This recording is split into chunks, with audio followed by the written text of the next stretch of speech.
Boa noite a todos.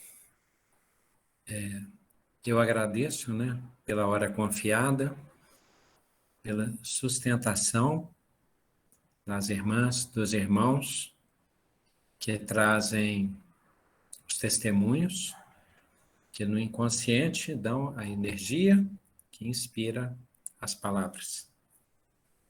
As palavras são de estudo, Porque, boa noite, Adelso, obrigado pela canção.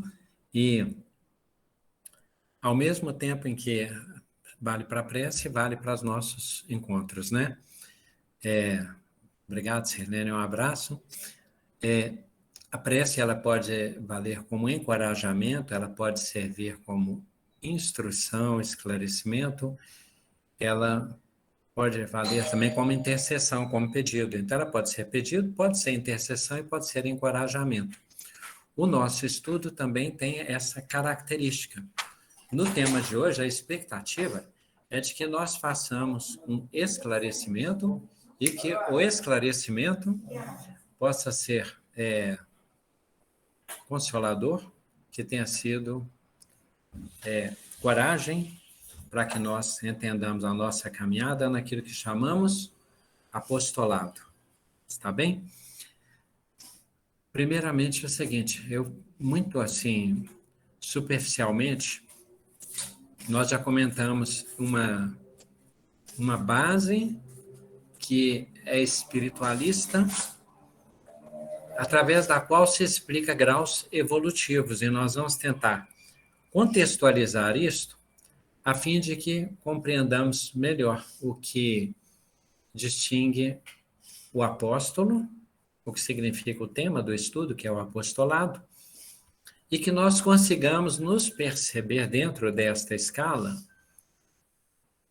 primeiramente esclarecendo que, em nosso caso, nós ainda transitamos entre esses graus em diferentes momentos, em diferentes vidas, de acordo com o tipo de influência a que estamos sujeitos, cultura, influência de grupo, Mas alcançaremos essa marca mais predominante, mais definitiva, e aí conversaremos um pouco sobre essa caminhada, com alguns exemplos, como sempre, tá? Uma das questões fundamentais é o seguinte, nós que temos esse histórico cristão, este gosto pela história dos apóstolos, Nós imaginamos assim, é natural, o nosso pensamento ele é linear, ele é racional. Então é natural que nós imaginemos assim, quando nós formos crianças, nós estaremos mais despreparados, mais inocentes, mais ingênuos, com menos conhecimento. Virá a fase da adolescência, da juventude, aí nós participaremos de um grupo jovem, de uma mocidade, foi a história de muitos de nós aqui, E quando nos tornarmos adultos, naturalmente, nós estaremos na condição de discípulos do Senhor, depois apóstolos, com a madureza. Tá. Só que isso é uma didática, a nossa mente faz isso, ela imagina que necessariamente a sequência seja esta. Alguns companheiros conseguem dar sobressaltos numa mesma vida, e algumas histórias que nós conhecemos de espíritos consagrados, eles tiveram realmente essa trajetória, então eles foram, de certo modo, o que Paulo chamaria de cartas vivas, para serem lidas, espíritos modelares. Mas só que a evolução não é necessariamente assim tão linear, nós até já comentamos isso, mas aí nós vamos repisar alguns temas, alguns assuntos. Um deles é que, às vezes, quando o Novo Testamento cita que cada um é tentado na sua concupiscência, Às vezes, onde eu tenho fraqueza, eu não fico exposto naquela vida. Vamos supor que eu me revolte com a pobreza, mas que eu venha rico. Então, eu aparecerei um espírito muito tranquilo, muito sereno, muito alegre, muito ambientado, porque a vida está de acordo com o meu gosto e com o meu prazer. As pessoas da água, às vezes elas vão para a piscina, para o mar, e falam, ali eu só tenho alegria, eu me sinto realizado, eu me sinto no céu. E outras pessoas se sentem bem no campo e outras pessoas nas grandes cidades, os cosmopolitas. Então, quando nós estamos no nosso ambiente, Paulo diz assim: sei viver na abundância e sei viver na escassez.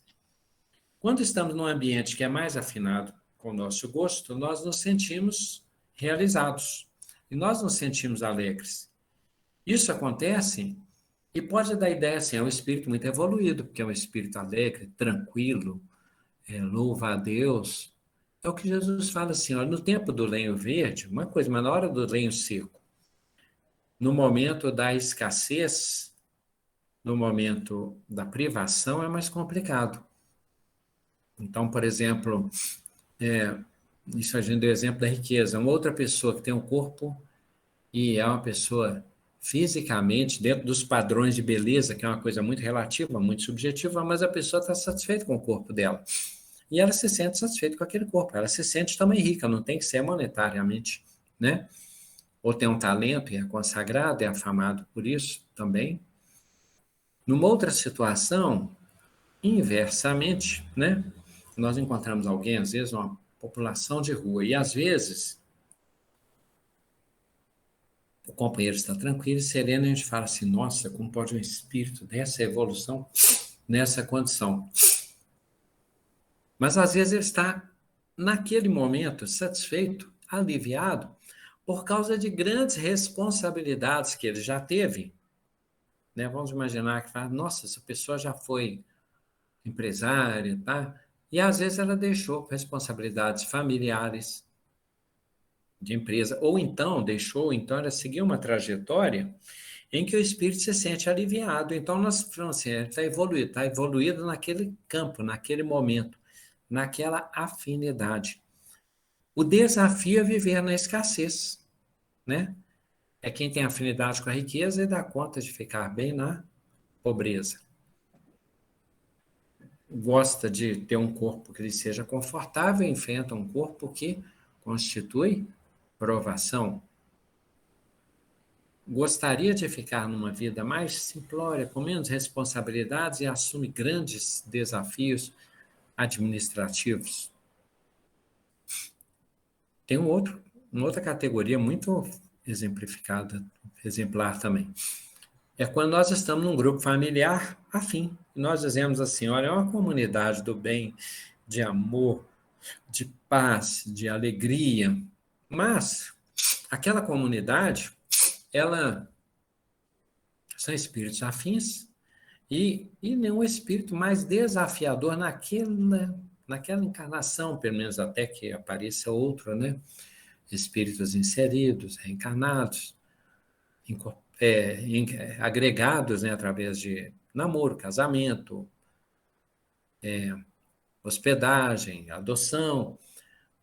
E às vezes o espírito tem a impressão tanto de que o grupo é evoluído, mas o grupo é evoluído dentro daquela afinidade ali estabelecida, garantida, respirada, usufruída.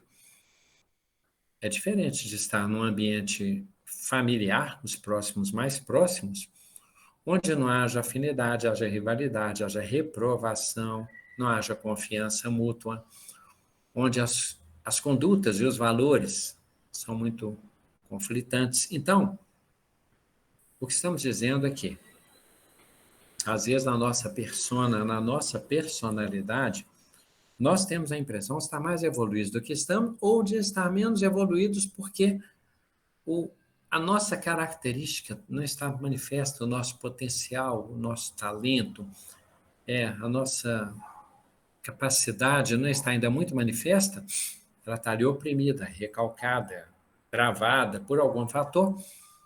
E aí acontece muito de espíritos serem considerados espíritos retardatários, quando, na verdade, eles têm bastante potencial, às vezes artísticos, às vezes dentro de uma expressão do conhecimento. E então, quando Jesus diz que muitos dos últimos são os primeiros são os últimos, tem muito a ver com aquilo que Platão fala da caverna. A gente vai pelas sombras, então a gente vai pelas aparências, né? Paulo falando do espelho. Jesus se referindo a isso, né? Quando Jesus chega a dizer assim, e os discípulos de Emaús, né? De Emaús demonstraram isso. Quando Jesus diz assim que Algumas pessoas, pela caridade, algumas pessoas hospedaram anjos sem o saberem. Verdade, pelas aparências nós não sabemos que Espírito está conosco. E Jesus, nós vamos falar do apostolado, tá? É aquela introdução. Mas Jesus chega a dizer que nós não façamos mal a ninguém, porque todos os espíritos protetores, os anjos deles, têm a face voltado para Deus o tempo todo.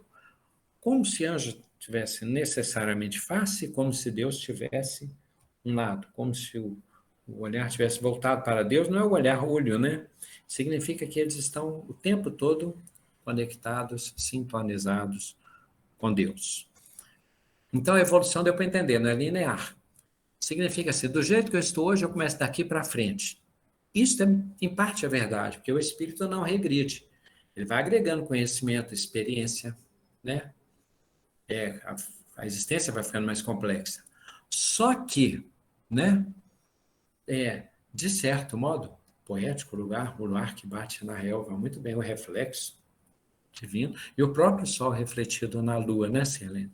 A luz solar. Então, nós não regredimos, mas não nos surpreendamos se hoje um espírito pacífico, numa outra vida, parecer irritável, aborrecido. Se o otimista de hoje estiver pessimista numa outra situação, se o otimista estiver com amargor, porque aquele grau da conquista dele ainda não foi definitivo. Mas já é um estágio, já é uma experiência, é uma base comparativa.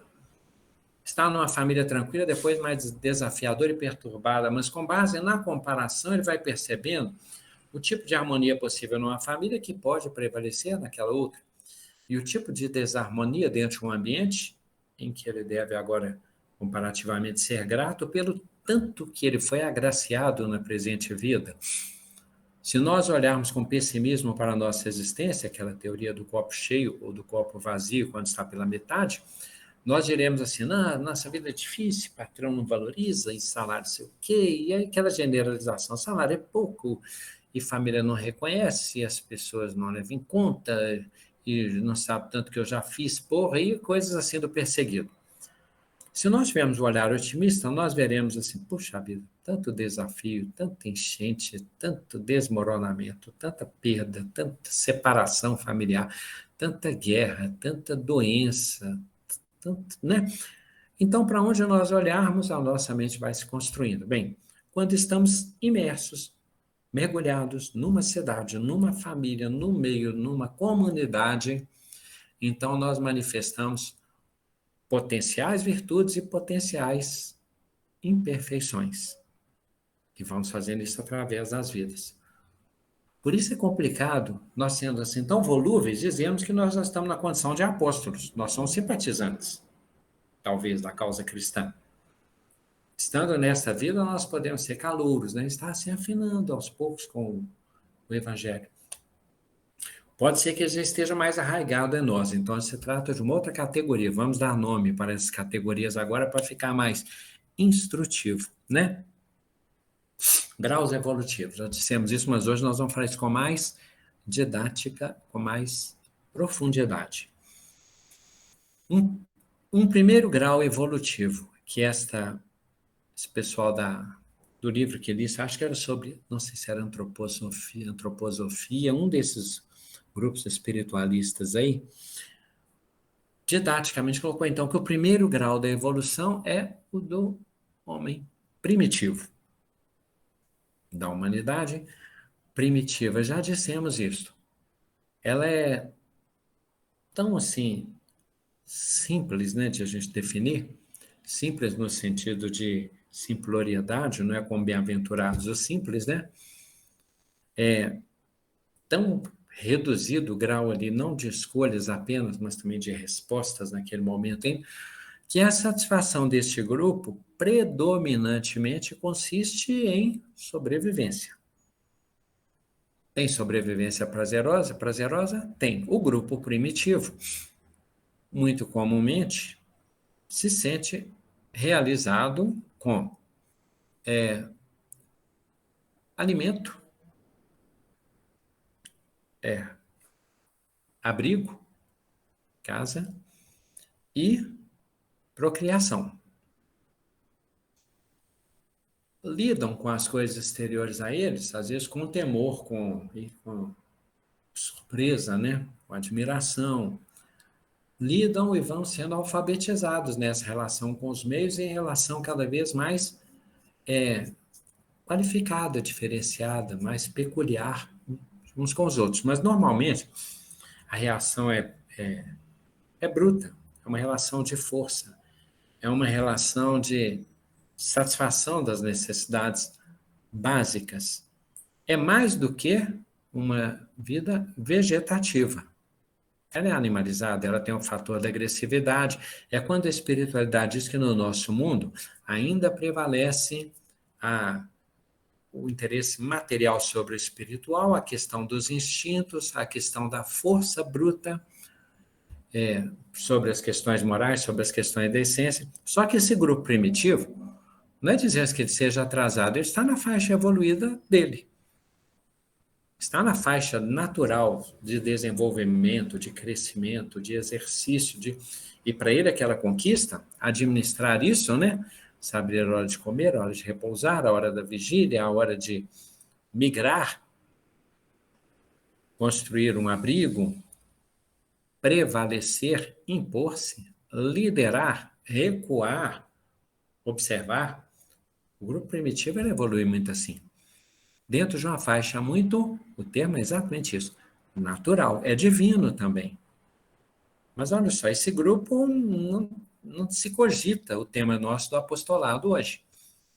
As necessidades são mais simples e ainda assim pode acontecer, naturalmente, né? Já existe influência através de uma liderança e seguidores, né?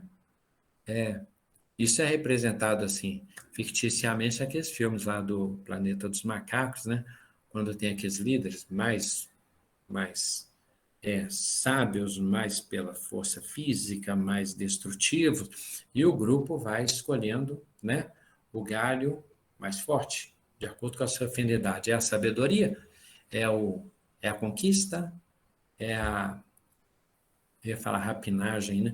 Mas então acontece evolução nisso, acontece diferenciação, acontece um tipo de discipulado, de bando que se torna grupo, de distinção evolutiva, acontece em relação aos animais, acontece em relação à faixa dos espíritos primitivos. Jesus diz que o erro, o pecado que não é perdoado, porque ele precisa ser redimido, restaurado, reconhecido, é o contra o Espírito Santo, quer dizer, quando a gente tem consciência superior das coisas. No caso do espírito primitivo, como ele age muito pelo instinto, né, dentro daquela sua faixa, ele tem algum livre-arbítrio, responde por aquele pequeno livre-arbítrio, mas basicamente o movimento dele é que a gente até chama de alma-grupo, né? É muito misturado.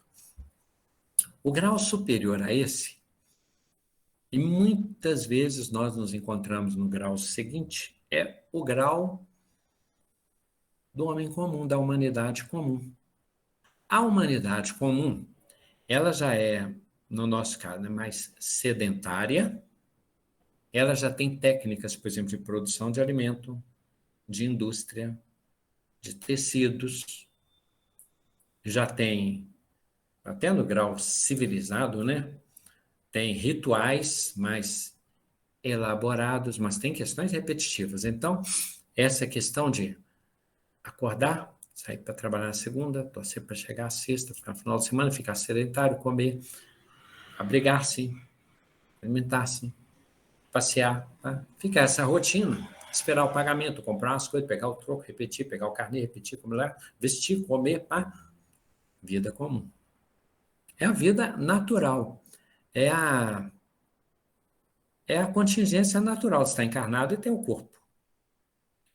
E a questão naturalmente está em sociedade.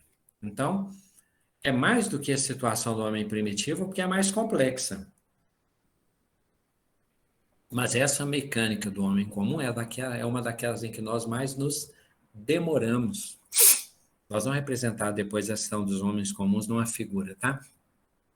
É aquela em que nós mais nos demoramos, né? Hora de comer, hora de dormir, hora de alimentar, que roupa que eu vou vestir, sair para trabalhar, o que eu vou fazer no tempo livre, voltou, pegou a rotina novamente. É isto. Homem comum, humanidade comum.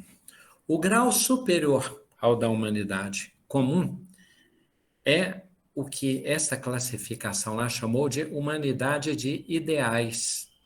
Em que sentido que isso se distingue? Se o primeiro grupo, né, não tem registro muito complexo, o primitivo, e se o outro grupo é movido por condicionamentos e por automatismos do homem comum, inclusive, a figura às vezes do homem comum também é do cardume, é do bando, é da influência, é do tipo de condicionamento, né, de reflexos condicionados culturais, em que nós fazemos algumas coisas, nem sabendo por que nós fazemos, para ter pertencimento do grupo cultural. Então, nós repetimos rituais, nós evitamos fazer coisas muito diferentes, nos sobressairmos muito, para que nos sintamos parte do grupo. Normose, muito bem, excelente, sua especialidade nesse campo cultural, antropológico e tal. Então, na faixa da humanidade de ideais, nós vamos exemplificar isso no Evangelho, como sempre, né? Mas na humanidade de ideais, a faixa posterior a essa da questão do homem comum é quando a gente passa a fazer coisas meio diferentes, né? Quando a gente pega nessas ficções, nesses desenhos, aí o pessoal coloca assim, desenho, lembrei de procurando Nemo, né? Mas quando nós começamos a pensar assim, fazer a mesma coisa, silêncio, chegou pizza, chegou não, é robô. Esse robô aqui tá uma bênção. Eu me ligo do Brasil inteiro, devo conhecer gente mais de outras vidas. Então, chegou pizza. Mas então, da humanidade ideais é quando nós fazemos as coisas que seriam dos homens comuns, mas de maneiras diferentes. A questão do grupo de ideais é aquele que envolve o fator da intuição, da criação, da descoberta, da invenção, da identidade, né? Então, essa pessoa que tem a característica do grupo da humanidade de ideais, né? Ela, por exemplo, se ela vai pensar numa roupa assim, ela vai customizar a roupa, se ela é desse campo, dessa área. Se ela vai preparar a refeição, ela pensa assim, não, eu não vou fazer a mesma comida do mesmo jeito, com as pessoas nos mesmos lugares, com a mesa posta da mesma forma, ou no mesmo ambiente físico. Essa pessoa, às vezes, quando a gente fala assim, inventa moda, né? A expressão se aplica, né? É aquela pessoa que, de repente, vou fazer uma adaptação, uma melhoria arquitetônica, ambiental da casa, vou combinar alguma coisa diferente para fazermos, vou propor isso, vou descobrir uma outra programação, vou fazer um curso, vou dar um curso, vou ler alguma coisa, vou descobrir uma música, vou pesquisar, essa música vem de onde, quem que esse cantor faz o que, lida com quem, o que que pensa, deixa eu ver a entrevista, quais são as raízes. É uma pessoa que já tem esse grupo, né? Tem um anseio diferente, social, resolve o empreendimento, né? Fala assim, não, eu vou criar meu negócio, né? Ou então vou me engajar em tal área. Só um exemplo curioso, né? Uma das questões que Emmanuel comenta sobre Saulo de Tarso, que está no outro grau, só para explicar esse caso, é que o Paulo de Tarso, quando ele, no ofício lá de tecelão, né? Às vezes, quando ele chegava na cidade, uma das questões que ele fazia era permutar conhecimento do ofício, né? Conhecer as características daquele lugar, daquele ofício, ou então compartilhar técnicas que ajudavam na formação daqueles outros companheiros lá, né? Daqueles oficineiros, daqueles tecelões. E isso é interessante. Eu vi uma vez que o Alisson comentou com o Tim, né? Ele estava fazendo referência de que o dedilhado do pessoal aqui de Minas tem uma marca, uma especialidade diferente, uma característica, um estilo diferente. Para meu caso, nós analfabetos musicais, assim, muitos aqui não são, é uma novidade, mas é interessante que ele perceba isso, né? Que essa questão da marca, do regionalismo, do estilo, quando a gente fala do estilo de uma pessoa, é de uma interpretação, né? Então, às vezes, a pessoa da humanidade de ideais, ela é artista, às vezes, e às vezes ela é intérprete. A gente descobre esse tipo de humanidade de ideais que é, além do habitual, do previsível, do comum, é o aluno. É aquele aluno, por exemplo, que chega, muito bem, o professor de violão da Vanessa informou sobre isso. Eu fico tão feliz, isso chama argumento de autoridade. Vocês me mostram alguém que tem essa referência, essa fundamentação, e aí eu fico na certeza de que eu falo em nome do grupo, que é alívio. Jesus não me deixa falar sozinho. Mas então, o aluno que ele é comum, ele passa do comum, é aquele assim, olha, você coloca um grupo mais primitivo assim, que vai ficar lá na frente.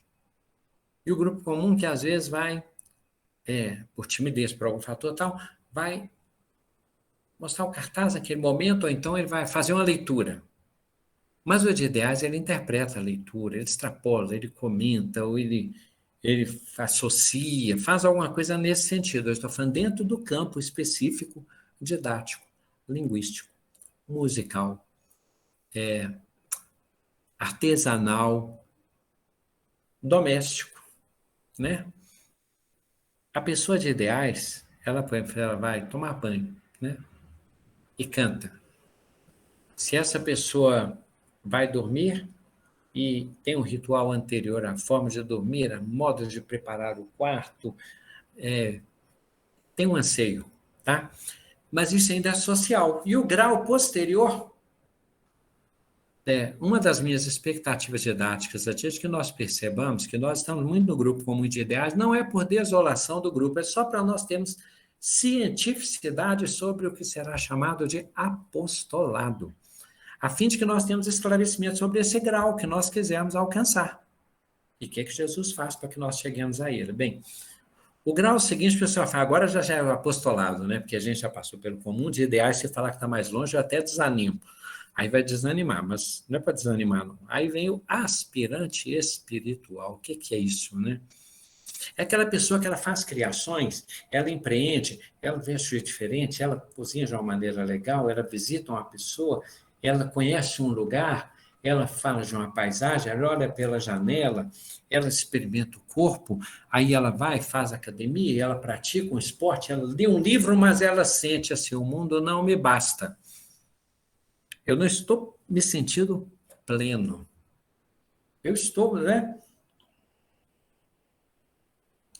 Parece que as coisas não me é como um alimento que não me satisfaz. Ele é importante, ele é gostoso, ele nutre, mas ele não me engrandece suficientemente. O aspirante espiritual, ele começa, aquilo que a gente coloca aqui como ponto de partida, ele vai com ponto de chegada. Ele começa a perceber que a existência não pode ser mais isto. Gente, a expressão não é palavrão que eu vou dizer, porque está na tradução de Paulo, tá? A palavra desgraça é no sentido da não graça, é o contrário da graça. Então, quando na tradução de Paulo a pessoa se permitiu na tradução escrever assim: se nós esperássemos somente nesta vida, seríamos as mais desgraçadas das criaturas. Não é por palavrão de jeito nenhum nesse contexto, entendamos, tá? Ele está dizendo assim: nós seríamos as pessoas mais desesperançadas, mais infelizes do mundo. Porque comemos a árvore do conhecimento, temos consciência das coisas, lembramos muitas vezes de sonhos, temos mais memória, a nossa memória descritiva, nós interpretamos, nós temos ideais, nós projetamos, nós temos senso comparativo da realidade mais elaborado. Agora imagine se fosse só esta vida. Até sabendo, né, dessas grandes leis que fala Buda, que já citamos, a velhice, a doença e a morte. Pois, expectativa de vida. Olha, se nós pensarmos pelo aspecto unicamente material, né, vem pessimismo. Mas se nós pensamos do ponto de vista de que muito viver significa aprender, testemunhar, ter oportunidades, estagiar, fortalecer-se e tal, aí a longevidade toma um caráter diferente. Eu ia falar caractere, tem a ver também, tá? Dos caracteres. Aí, o aspirante espiritual é aquele que ele tem um anseio espiritual, ele tem uma fome espiritual. É aquilo que você come e ainda fica com fome. É aquela situação em que nós temos uma sede de uma água viva, uma água diferente. É quando nós temos uma transcendentalidade. A gente teve aquele exercício de ideais, a gente empreendeu, mas fala assim, às vezes a gente fica satisfeito com aquilo, e fica até consagrado socialmente, né? A pessoa fica renomada, poxa, é especialista, é bom naquilo que faz, e fica satisfeito. Mas o aspirante espiritual, ele sobe um degrau, né? Ele tem essa expressão, agora as expressões às vezes são inevitáveis. Eu quase usei a expressão de que é outro patamar, bem. Mas o aspirante espiritual, ele já bebe de uma fonte diferente.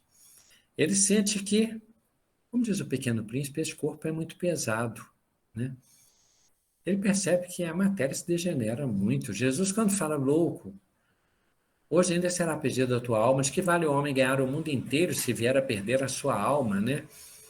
Quando Jesus didaticamente diz para nós, não junteis para vós tesouros onde as traças corroem e os ladrões roubam. Ajuntai para vós os tesouros que não se corroem, que não se perdem, que são definitivos, amor, sabedoria, né? Quando ele fala do reino que está dentro de nós. O aspirante espiritual, de certo modo, ele deduz, ele tem uma ardência. Essa ardência esteve presente, por exemplo, muito presente em Francisco de Assis. Ele ardia o tempo inteiro, né? Mas ele não sabia por quê, para quê. Ele tentava buscar as coisas, ajudava os amigos dele, fazia festa, ia para a farra, e se alistou nas cruzadas e foi construir uma mureta lá, reformar o murinho lá da igrejinha de São Damião. E ele, assim, arrebatado, né? Se lançava nas questões. Ele tinha essa ardência, buscava alguma coisa sem saber o que era. E Buda buscava também. Mas Buda buscava de uma maneira refletida, uma sabedoria que interroga e que tenta perceber por que ele veio, né? Com esses caminhos e tal. Este ambiente de aspiração espiritual, por exemplo, é que estava presente nos discípulos iniciais, que foram alguns deles que foram chamados. Quando eles falam assim, nós descobrimos o Messias, o anseio deles, eles se lançaram, eles saíram procurando, né? Disseram que ele está ali, nasceu onde, quem que é, vem cá para ouvir. Os discípulos de João Batista, é esse aquele que nós deveríamos esperar? Ou devemos esperar outro? Havia um anseio, havia uma aspiração espiritual na época. Então, hoje, quando nós somos aspirantes espirituais, quando nós buscamos uma coisa que esteja além do mundo, que esteja além do corpo, que esteja além da matéria, esteja além da beleza, além da fama, nós somos aspirantes espirituais. E quando nós encontramos resposta, alimento, consonância, água viva, num livro, num evento, num episódio, numa liderança, naquele momento, nós estamos iniciando a nossa candidatura ao discipulado. Nós queremos ser discípulos. Agora não estamos chegando. Mas vocês lembram do tema do estudo, que não é discipulado, é apostolado? É discipulado. Como assim? Então, Pedro tinha um anseio espiritual. Quando Jesus chama e eles fazem a adesão, eles entram na categoria de discípulos. Os discípulos são aprendizes do mestre. O discípulo é aquele seguidor, né? E Jesus vai mostrando naquela didática incomparável. Algumas se assemelham à dele, mas a dele é incomparável por vários fatores, né? O verbo se fez carne e habitou entre nós. Amai-vos uns aos outros, assim como eu vos tenho amado. Ele veio 3D. Ele já veio para o corpo, fez para a gente ver, sentir, lembrar, registrar, para não deixar dúvida. Porque se for só inspiração, no campo nosso aqui de autoconhecimento, que ainda é limitado, de associações confusas, de influências culturais, de perversões que a gente acaba confundindo, de sofismas que a gente despista o que não está no nosso domínio, o que nos condena.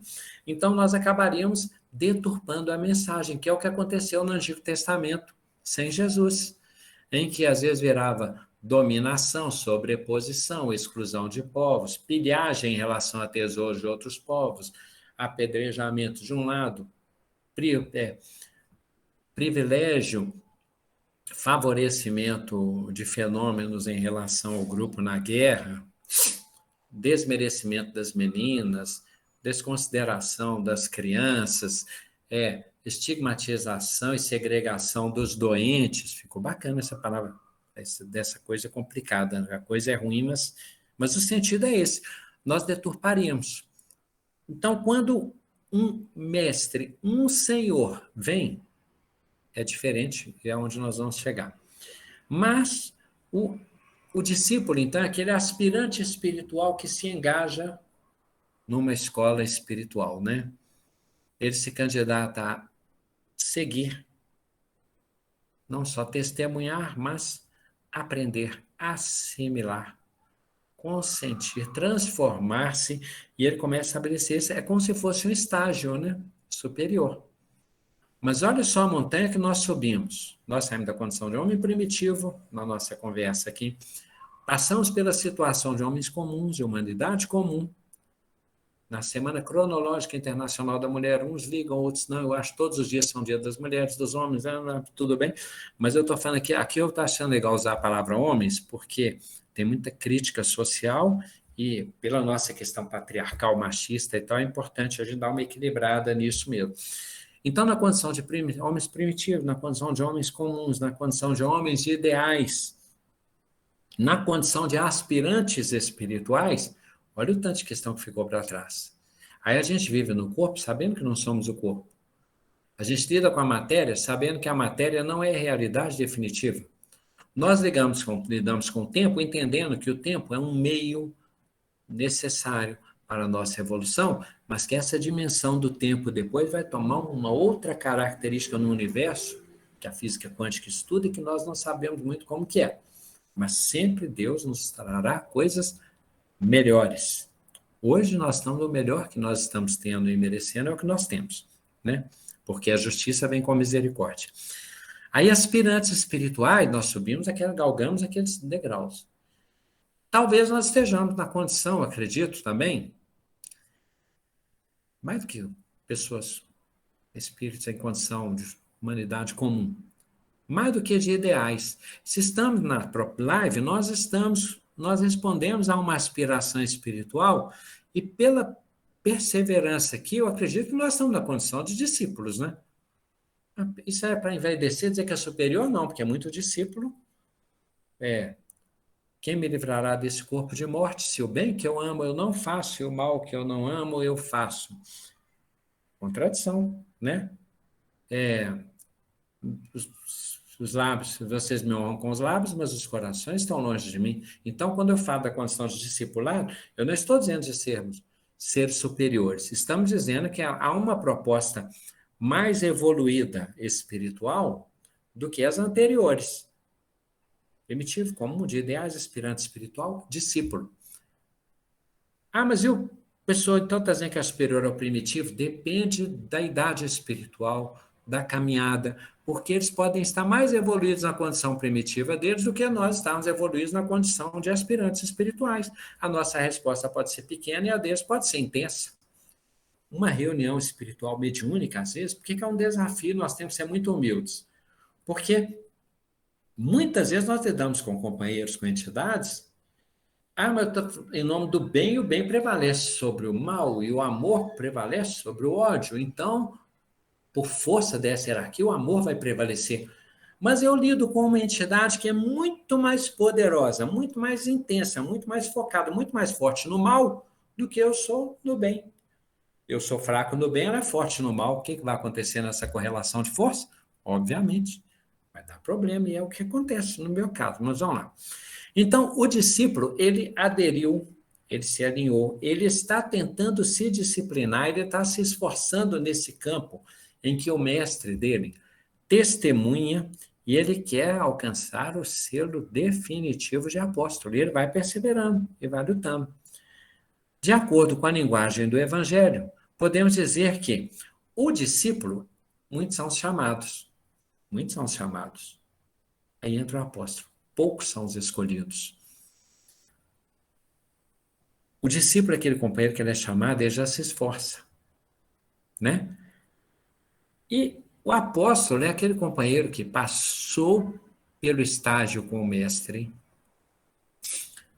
lidou, presenciou, estudou, soube dos testemunhos ou dos exemplos vivos que foram contados, narrados, explicados. E ele dedica a sua vida a isto, com uma tal intensidade, com uma tal conquista, que ele vence, ele conquista aquele grau e ele dá testemunho e ele exemplifica. Então, ele se torna o continuador do mestre. Antes, então, quando Jesus diz assim, eis que eu já não vos chamo de servos, porque o servo não sabe o que faz o seu senhor, mas eu vos tenho chamado amigos. Pois tudo o que ouvi de meu Pai, eu compartilhei. Olha o grau a que chega. Jesus diz para eles assim, olha, vocês antes discípulos, vocês estavam lá em estágio. Agora eu concedo a vocês o grau de apóstolos potenciais. E vocês já não são servos, vocês não são já primitivos, vocês já não são comuns, vocês não estão perdidos, vocês já não estão apenas com sede de uma água comum, mas da água viva. Então, agora eu chamo vocês de amigos, porque o que eu tinha eu compartilhei. Agora depende da resposta e do grau do selo do apostolado. Muitas vezes, e muitos de nós aqui, estamos nesse desafio, nessa transição. Às vezes nós achamos assim, olha, se eu já estou mais do que aspirante espiritual, se eu já sigo a Jesus, se eu reconheço a Jesus, isso me basta. Porque dá uma ideia de que isso é uma condição muito superior e muito cristã. Ela é importante, ela é útil para nós. Mas, se os discípulos parassem nisso, nós não teríamos Atos dos Apóstolos. O que é que Jesus faz? Eu devo diminuir para que ele cresça. João Batista fala isso, né? Jesus se ausenta para que a presença apostolar no mundo se difunda, se aprofunde, se intensifique, cresça, predomine. Então, quando ele diz assim que vós sois a luz do mundo, se a luz parar de brilhar, né? Vós sois o sal da terra. Se o sal perdeu o sabor, com que se haverá de salgar? Olha a responsabilidade que ele coloca para os discípulos, apóstolos potenciais. Vós sois o fermento da massa. Um pouco de fermento leveda toda a massa. Jesus praticamente disse que eles seriam os transformadores do mundo, os seus continuadores. E é isso que nós encontramos, e é com isso que nós lidamos. Foi este o legado. Então, o apóstolo, né? Ele às vezes ele alcança esse grau, e alguns espíritos já alcançaram com uma tal disciplina que eles fazem aí o título do estudo, apostolado. Não é só porque eles vieram após da condição de discípulos e após o mestre, é porque eles perseveram tanto que a vida deles se torna constante apostolado. Alguns companheiros fazem isso, né? Kardec fez isto. Este Papa faz isto. Paulo fez isto. Chico Xavier assumiu o apostolado e fez isso. Madre Teresa, Irmã Dulce, vários espíritos destacados, grandes líderes espirituais tiveram esse testemunho. O apóstolo, às vezes, ele é o continuador e ele se mistura, ele lembra de tal maneira o mestre que se torna quase que uma obra coletiva. Às vezes as pessoas até dizem, você é cristão? Você é budista? Você não ia falar confuciano, né? Se existisse a palavra de segmento lá de Confúcio, né?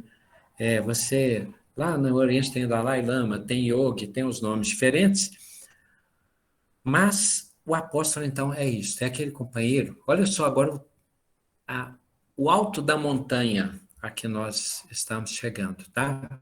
Na nossa reflexão. Primitivos, está lá embaixo a nossa fase de evolução. de pessoas comuns são momentos, são rotinas. Dá a César o que é de César, a Deus o que é de Deus. É obrigação nossa seguir essas rotinas. Mas o foco não são essas rotinas. Ideais, importantíssimo, criatividade, pá, mas isso ainda é menos. Aspiração espiritual é um grau que deve ser superado, é a maturação dela traz o discípulo. E quando muitos são chamados, poucos são os escolhidos. Este é o desafiador de ser o continuador, de ser médium do Mestre, o médium do Cristo, em nosso caso. Quando Jesus diz, as pessoas vão ali, olha o ritual, né? Vão a Jerusalém para adorar. E Jesus diz assim, tempos virão em que os verdadeiros adoradores, tempos virão não é por causa das eras, é por causa do nosso tempo evolutivo, né, também.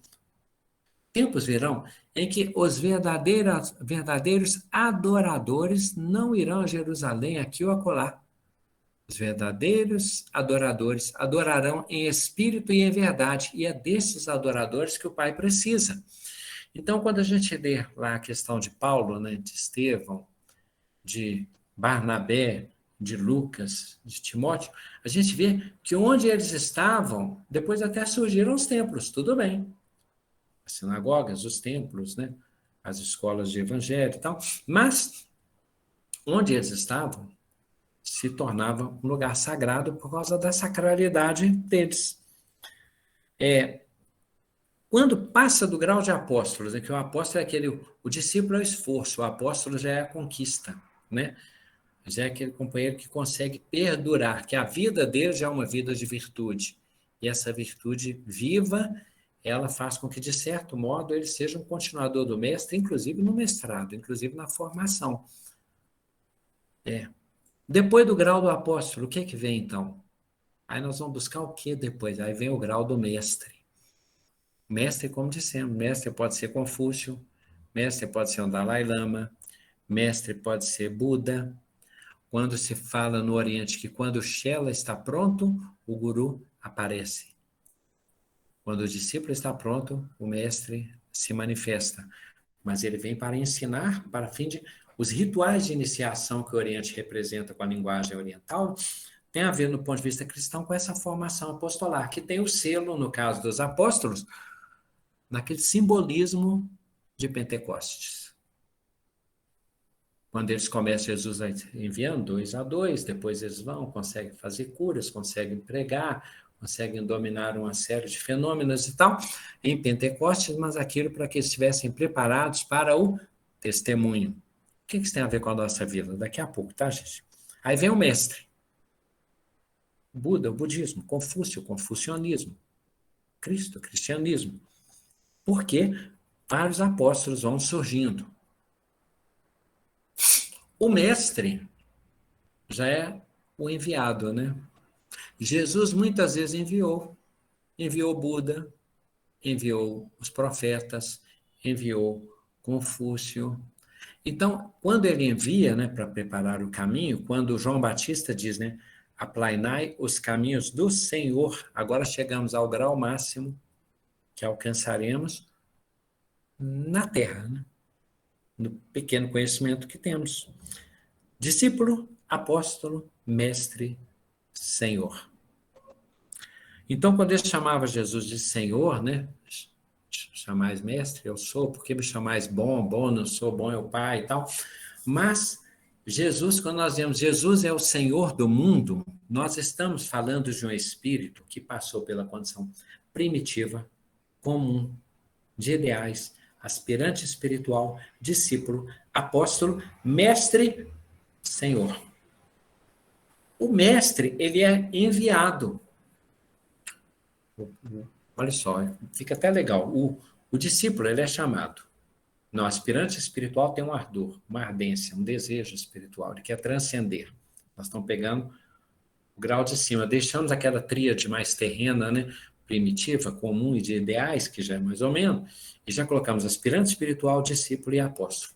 Então, o aspirante espiritual, ele tem um anseio, é Mateus, assim, se me chamar, eu vou.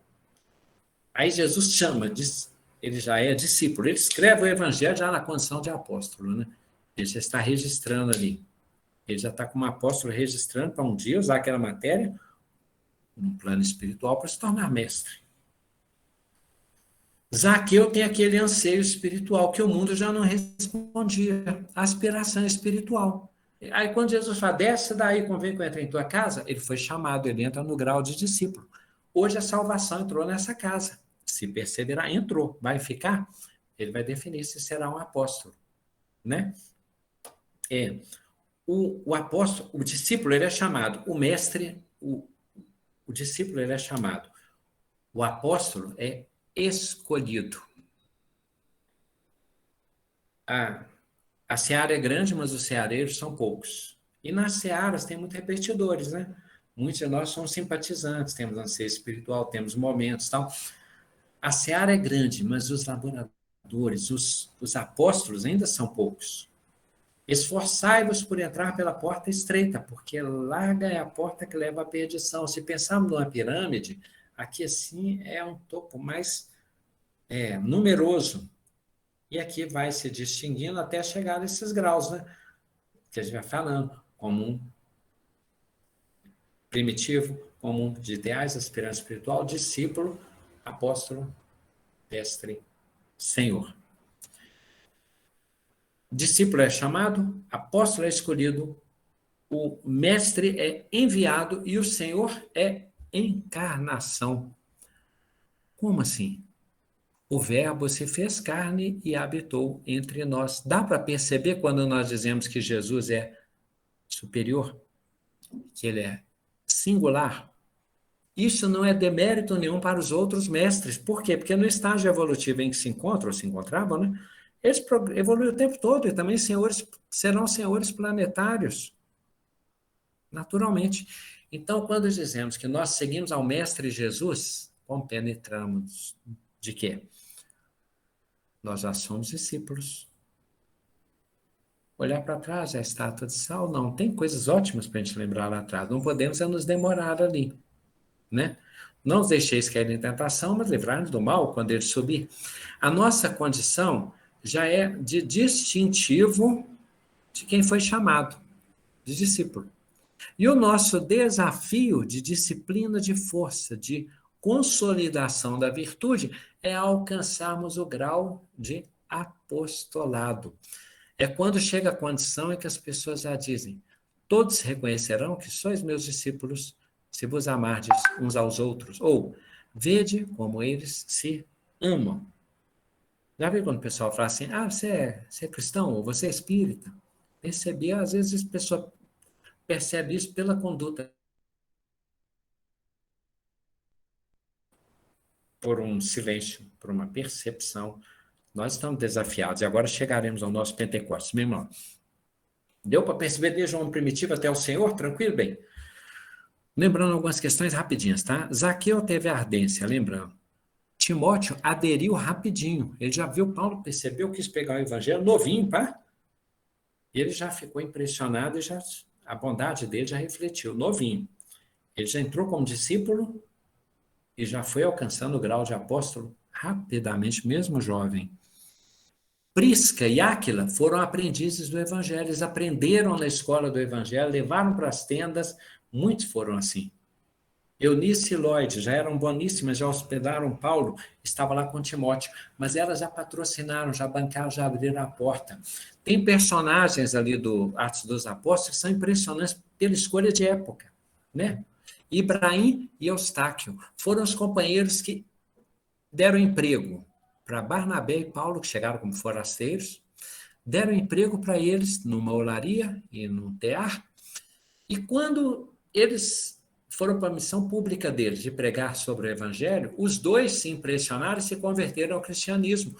Quando os judeus conservadores resolveram contrapor a Paulo e viram que eles eram muito corajosos, Paulo e Barnabé, Paulo especialmente, muito firme, os judeus se voltaram para ameaçar Ibrahim e Eustáquio, inclusive de exílio, inclusive de tortura. E Paulo deixa aquela cidade para poupá-los, mas eles continuam a obra cristã, porque a igreja estava sendo fundada. Acho que foi em Antioquia. Vanessa é a consultora consultas universitárias, mas parece-me que sim. Então, quando esses espíritos vão aderindo livremente, eles alcançam o grau do discipulado, então pode ser chamado ou pode ser adesão, mas o apostolado é da perseverança. Depois, Prisca e Áquila alcançam isso. Lucas se torna adepto natural e se torna apóstolo, porque ele vai para os atos, ele dedica a vida dele inteiramente a isto.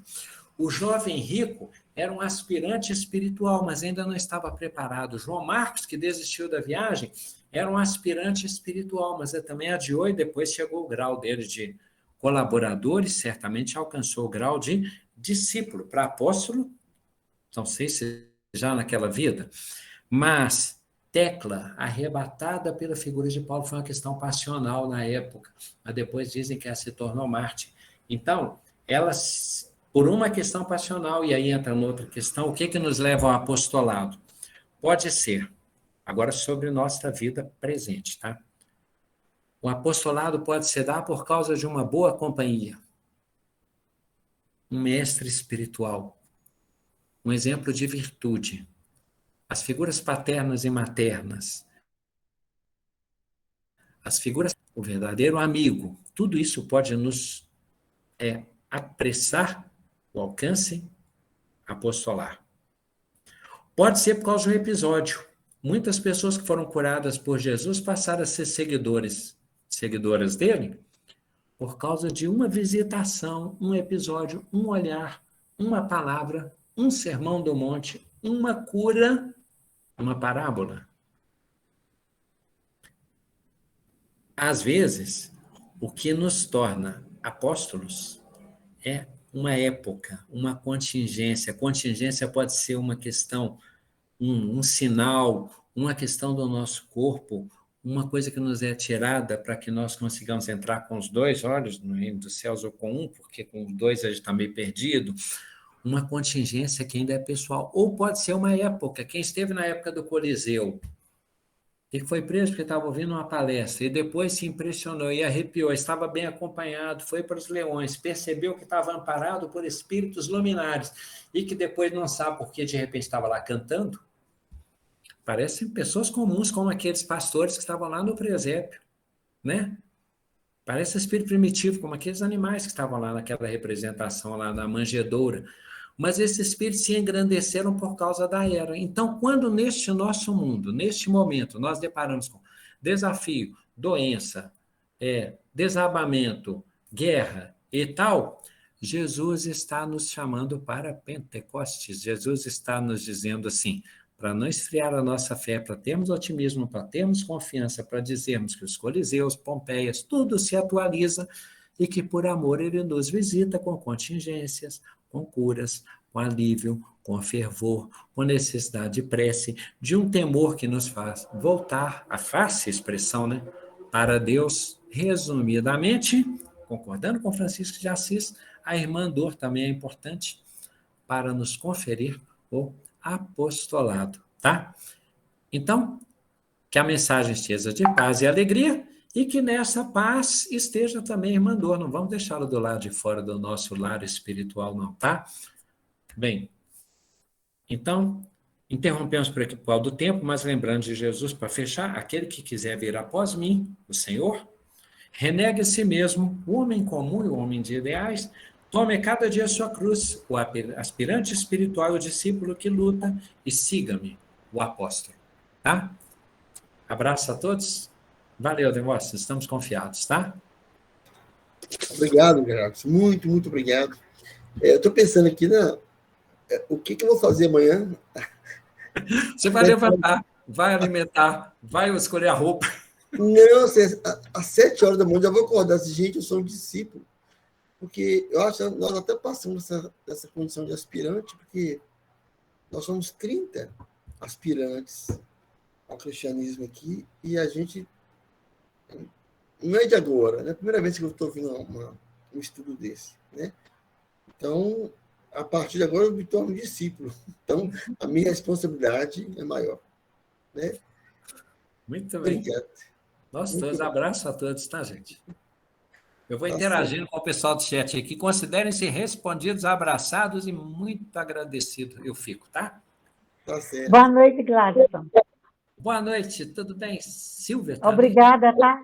Obrigado por esse banho de luz. Foi maravilhoso. Maravilhoso mesmo. Sem Obrigada. sustentação, pode ter certeza que eu não sou ninguém. Eu tenho muita clareza disso, tá, amiga? De Muito verdade. obrigada. Foi Obrigado lindo. pela sustentação, tá? Tá certo. O horário acabou. Acho que nós vamos estender essa palestra, Graça, para 3 horas. O que vocês acham, pessoal? De 8 às 11, olha que beleza. Maravilha. Valeu, Tô Adelson. dentro. Obrigado pela música, viu? Valeu, Eu Gladys. gostaria Obrigado de por pedir, tudo. Adelson, Oi. você está muito inspirado hoje. Faz uma oração para a gente, para finalizar. Uma oração? É. Ok. Musical ou cantada? Fique à vontade. Eu vou fazer uma oração mesmo, sem tocar, tá? Divino amigo Jesus, nosso mestre maior, médico de nossas almas, agradecemos por esses momentos especiais em que juntos aqui nos reunimos, né, para beber dessa fonte fecunda e infinita das tuas orientações para que possamos caminhar mais livre, mais leve, mais solto nessa vida, nesse momento em que temos aí o tempo como nosso grande mestre e que as bênçãos aqui, neste momento, acolhidas em nossos corações, possam ser derramadas em favor de todo o nosso planeta, em favor daqueles que sofrem, dos que passam por dificuldades e que ainda não encontraram essa luz, mas que com Deus, com Jesus, seremos sempre mais fortes. Na opulência e na falta, seguiremos sempre em frente, em busca de dias melhores. Agradecemos, Senhor, por tudo, as orientações, as inspirações dessa noite, desse grupo, e que possamos ter uma noite aí para servir. Muito obrigado, Senhor Jesus, obrigado, amigos espirituais, que assim seja. Obrigado a Deus, obrigado, Gladson, e a todos pela presença. Valeu, turma. Boa noite, gente. Valeu, Beiradinho. Boa noite a todos. Com Deus. Obrigado pela presença. Valeu. Estou presente segunda-feira novamente, se Deus quiser. Se Deus quiser.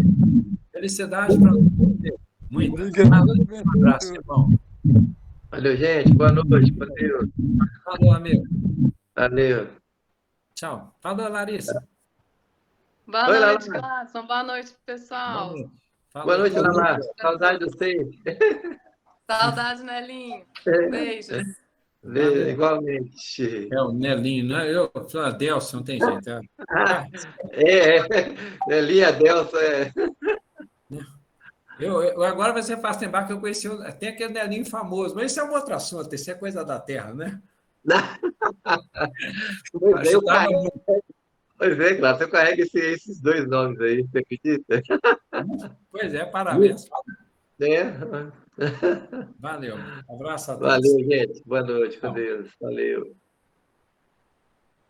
Boa noite a todos.